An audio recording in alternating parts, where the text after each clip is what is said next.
Victoire du Paris Saint-Germain ce soir 3-0. Je voyais l'incroyable retour d'Hakimi juste à l'instant, à la 10e minute, 91e minute. Ça en dit long les amis, ça en dit long sur le mérite de cette équipe, l'état d'esprit de cette équipe fantastique qui nous a encore régalé ce soir. Après un match, une finale exceptionnelle, 3-0 à la mi-temps. Plié au bout de 20 minutes de jeu avec ce doublé de Bradley Barcola, doublé de passes décisives de Désiré Doué, mais exceptionnel à l'image de ce retour d'Achraf Hakimi à la fin. Bradley Barcola qui fait un retour défensif exceptionnel aussi à la 88e. Voilà, cette équipe mérite, cette équipe nous enthousiasme et on est heureux. Oui, alors certains vont nous dire, oui, comment vous faites pour profiter de certains titres, c'est normal, etc. Non, on ne banalise pas une victoire, on ne banalise pas un trophée, on est heureux de voir nos joueurs jouer encore plus quand il y a une manière comme ça qui est exceptionnelle. Ils nous enthousiasment, ils nous rendent heureux et ouais, on est heureux d'un nouveau trophée parce que la Coupe de France, on y tient, ça nous tient à cœur et ouais, c'est la 16e Coupe de France, c'est dire. Alors certains vont nous dire, je le sais dans les commentaires, j'anticipe déjà, oui, le budget. Ouais, mais non, les gars, parce que bien avant que QSI nous rachète, on était déjà la plus titrée en Coupe de France, oui, avec l'Olympique de Marseille. On avait, je crois, 8 ou 9 Coupes de France avant, et Marseille en avait 9, si je dis pas de bêtises. Donc on était au coude à coude avec l'Olympique de Marseille, sachant que le Paris Saint-Germain, je vous le rappelle, est créé en 1970. Voilà, donc avec 40 ans d'existence en 2010, en 2011, quand on est racheté, on avait déjà le plus gros palmarès sur les coupes, parce que oui, en Coupe de la Ligue, le Paris Saint-Germain, avant même le rachat de QSI, était l'équipe la plus titrée, l'équipe de la Coupe de la Ligue qui n'existe plus, la plus titrée donc en Coupe de la Ligue. Donc voilà, la tradition, c'est aussi pour ça qu'on se faisait chambrer sur les championnats et parce qu'on n'avait que 2 titres avant QSI, mais la tradition au Paris Saint-Germain, c'était les coupes et j'espère que ça va rester les coupes avec évidemment la finale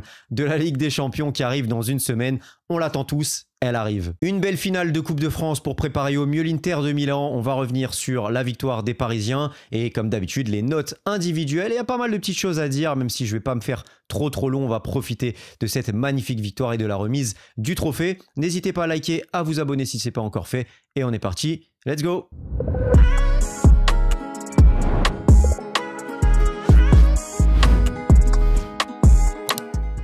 Alors, au niveau du 11, 2 petites surprises, 2 petits changements. Alors, il y a des choses dont on est habitué, c'est toujours le ballottage entre Barcola et Désiré Doué. Ce soir, Bradley Barcola était préféré à Désiré Doué au coup d'envoi, mais des maux de tête, des forts maux de tête pour Kvaratskhelia ont fait que Désiré Doué a été finalement titularisé ce soir dans l'attaque, j'allais dire à la pointe de l'attaque, sur le côté droit de l'attaque avec donc Barcola, Dembélé et Désiré Doué, trio 100% français pour une belle finale de Coupe de France au Stade de France. Quoi de mieux? Et donc oui, Kvara qui a été accompagné au vestiaire, qui a été accompagné à rentrer chez lui d'ailleurs à la mi-temps parce que voilà, les forts maux de tête ont continué, donc on espère que ça va aller, en tout cas normalement ça va le faire pour Kvaratskhelia qui sera évidemment là, qui pourra se préparer au mieux cette semaine et qui sera là en fin de semaine prochaine, on l'espère, mais normalement ça devrait aller. Alors, on va aller forcément de nos théories, je le sais. Pourquoi Bradley Barcola et pas Désiré Doué sur ce match? Est-ce que Barcola c'est en prévision de l'Inter? Est-ce que c'est pour contenter tout le monde? Barcola pour Reims en Coupe de France et Doué face à l'Inter.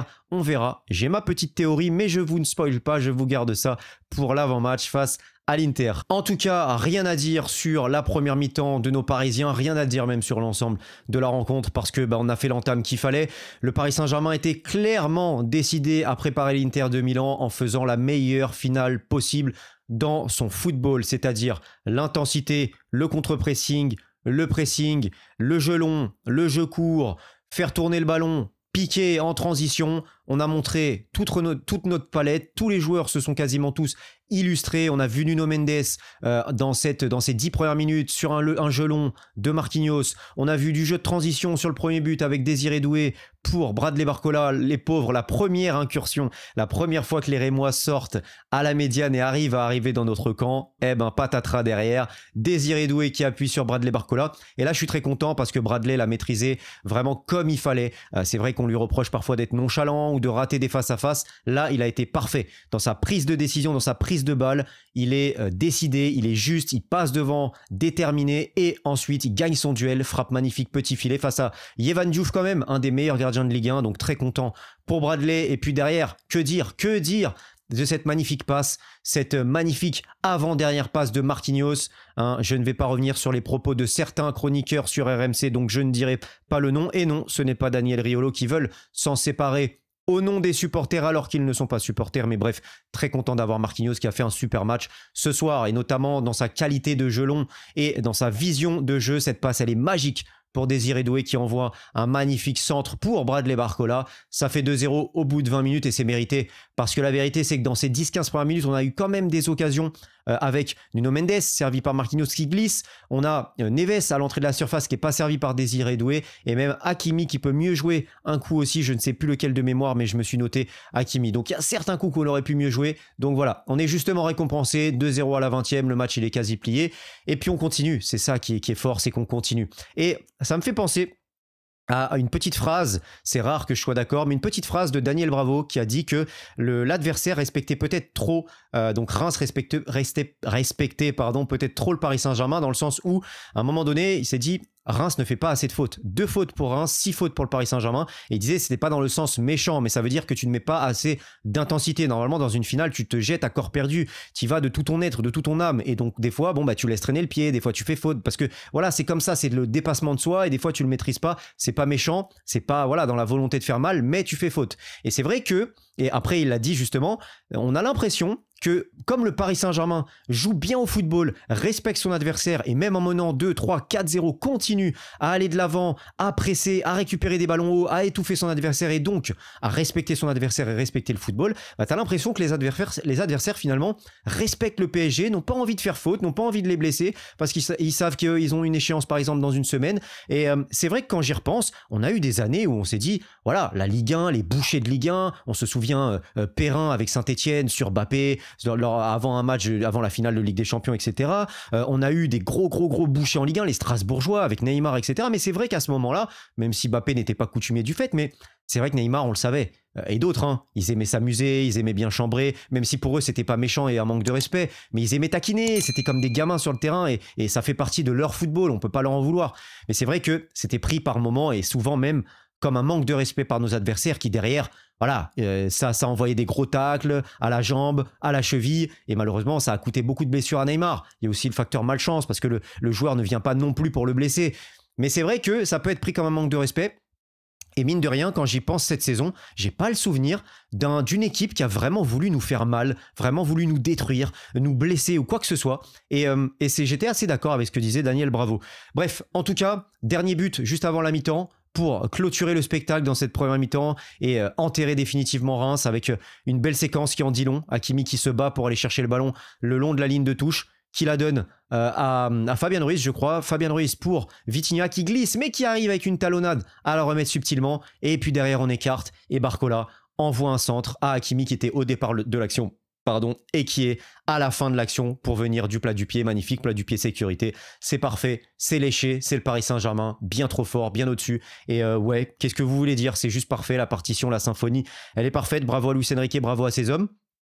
Puis il y a mon père qui disait, supporter de Marseille, je le redis, qui disait, franchement, cette équipe, elle est beaucoup trop forte. Elle est trop forte. Elle est sur une autre galaxie. Il y a les équipes françaises, il y a même les équipes européennes et il y a le Paris Saint-Germain. Il me disait, cette équipe, elle est sur une autre galaxie. Elle est beaucoup trop forte. Et c'est vrai que nous, peut-être que, comme on est en interne, on s'en rend peut-être pas compte. On a toujours peut-être ce complexe d'infériorité ou de se dire que on veut pas trop s'enflammer ou quoi que ce soit. Et je ne veux pas m'enflammer, mais peut-être que d'un regard trop interne, on a du mal à voir que cette équipe, elle est forte. Mais justement, plus forte que ce qu'on pense. Et en tout cas, d'un point de vue extérieur, c'est vrai que les gens sont quand même dithyrambiques. Donc bon, on verra parce que c'est pas l'adversaire le plus fort qui gagne une finale. Donc, l'équipe la plus forte qui gagne une finale. Donc, on aura beau être meilleur que l'Inter de Milan. Ça, on verra évidemment. Mais même si on est meilleur que l'Inter de Milan, il faut gagner une finale. Une finale, ça se gagne. On s'en fout d'être meilleur. Et il y a des équipes qui ont fait un mauvais match, qui l'ont emporté en finale. Donc, ça va être important, évidemment, de faire un grand match. On a une semaine pour préparer cette rencontre au mieux avec ce trophée. Donc, trop content. On va passer aux notes, parce que franchement, la deuxième mi-temps, c'était un petit peu la même chose. C'est un peu rebelote, la main mise.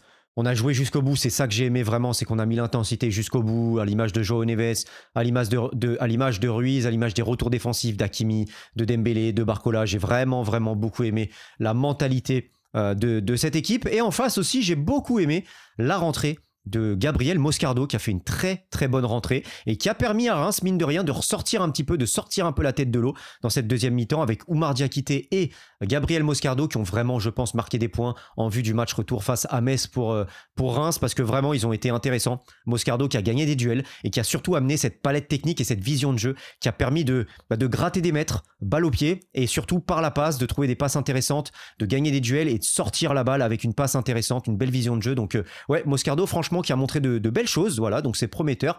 Pour Reims, on va leur souhaiter évidemment de se qualifier et de battre le FC Metz. Bonne chance aux deux équipes. Et nous, on est tourné vers l'Inter de Milan.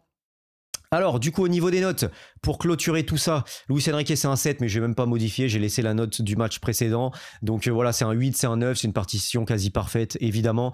Safonov, c'est non noté parce que lui, il doit être content. Hein. Il repart à la maison avec un trophée sans avoir un arrêt à faire. Je n'ai pas le souvenir d'un arrêt de Safonov. Si vous avez la minute et un souvenir, dites-le moi.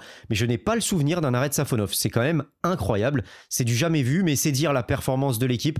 Et donc, je commence le secteur défensif par Nuno et Pacho, le double 6, parce que voilà, on les a pas beaucoup vus. C'est pas méchant, hein, évidemment, c'est pas pour les sanctionner ou quoi que ce soit, c'est juste que Nuno, on l'a vu quand même offensivement, même défensivement, récupérer 2-3 ballons, notamment à un moment donné un beau retour défensif grâce à sa vitesse, mais c'est vrai qu'on a beaucoup vu Achraf Hakimi, donc voilà, c'est pas méchant, c'est juste que on a plus vu Marquis, et notamment pour sa qualité de relance, puisqu'on a été beaucoup protagoniste avec ballon, Reims n'a pas vu le jour, donc on a moins vu Pacho et Nuno, et on a beaucoup plus vu Marquis et Hakimi. Ça ne veut pas dire qu'ils ont fait un mauvais match, bien au contraire, tout ce qu'ils ont eu à faire, ils l'ont très bien fait et ça me va parfaitement. Pour Marquinhos, c'est un 7 parce que j'ai aimé son jeu avec ballon, sa qualité de passe, vraiment son jeu long, son jeu court, j'ai beaucoup aimé. Il a très souvent trouvé Dembélé, Barcola, Hakimi. Donc ouais, c'est de bon augure parce que face à l'Inter, dans le dos des pistons, par moment aussi, il y a beaucoup de dépassements de fonction d'un Bastoni. Donc ça va être intéressant d'avoir un jeu rapide et donc une vraie qualité de passe, notamment pour nos milieux et un Marquinhos pour trouver justement un Hakimi qui part, un Barcola, un Doué, un Gvara qui part, peu importe. Mais ça va être important, sa qualité de passe et sa vision de jeu. À côté, Achraf Hakimi, c'est un 8. Comme bien souvent, mais je suis très content de la trajectoire qu'a pris la saison d'Achraf Hakimi parce que je le disais, j'étais tatillon parce que Hakimi, c'est le meilleur latéral droit du monde et il fallait qu'il le montre, qu'il le prouve et notamment sur la ligne de stats. Je trouvais qu'il y avait encore trop de déchets dans les derniers mètres. Je trouvais qu'il y avait des passes, des centres, des frappes qui étaient un petit peu trop manquées, ratées, gâchées par moment. Et il est tellement fort, il fait tellement de courses, il se procure tellement de situations qui pourraient être à plus de 10 buts, plus de 10 passes dans une saison facile. Et donc il manquait juste ça, ces derniers mètres à Achraf Hakimi. Et là, il l'a fait, il y a des passes D, il y a des buts, ce soir il y a un but. Donc trop content de la trajectoire que prend sa saison et en espérant que ça continue évidemment encore longtemps sous notre maillot. Ensuite de ça, le match du milieu de terrain, il est quasiment parfait. Reims n'a pas existé. Au milieu de terrain, ils n'ont pas vu le jour. Surtout grâce évidemment à ce trio-là et surtout João Neves qui est exceptionnel. Voilà, alors oui, on ne voit pas une passe D, oui, on ne voit pas peut-être des roulettes, c'est peut-être pas Iniesta, c'est peut-être pas qui vous voulez, peut-être qu'on ne voit pas des frappes de 50 mètres à la Clarence Seedorf, mais ce mec-là, il est tellement important et il est tellement fort. Le nombre de ballons récupérés, le contre-pressing du PSG, s'il est aussi fort, si on récupère autant de ballons aussi rapidement et aussi haut, c'est grâce à lui. Et ça va être une donnée importante face à l'Inter, mais on y reviendra. Et puis les deux autres, évidemment, qui ont fait un super match aussi, Ruiz et Vitinha. Mais je voulais juste mettre en avant João Neves parce que franchement, le match, il est exceptionnel. Et puis le duo Barcola-Doué, Mbappé-Neymar finalement, Barcola-Doué, exceptionnel ce soir. Doublé de passes décisives pour Désiré Doué qui normalement n'était pas titulaire et qui est rentré plein d'envie dans cette rencontre. Et Barcola, doublé but et passe décisive pour Hakimi. Donc voilà, double 9 pour eux, rien à dire. On verra qui sera titulaire. On aura l'occasion d'en reparler pour ce match face à l'Inter. Et Dembélé qui était un petit peu en dessous. Même si important quand même dans son pressing, important dans les décrochages, pour le jeu sans ballon. Il a fait beaucoup d'appels qui ont permis justement à Hakimi, à Barcola et à Doué, et surtout Barcola qui s'est retrouvé souvent seul. C'est parce que Dembélé attire énormément les défenseurs, les défenses, et ça vraiment, les appels, son activité, elle est très très importante, que ce soit au pressing ou pour libérer des espaces, c'est vraiment important. Mais avec ballon, il y a eu trop de déchets. Des passes ratées, des passes décisives qui doit mettre, qui ne met pas, des frappes voilà, qui passent au-dessus, qui passent à côté, dans le gardien. Il y a eu un petit peu trop de déchets pour Dembélé.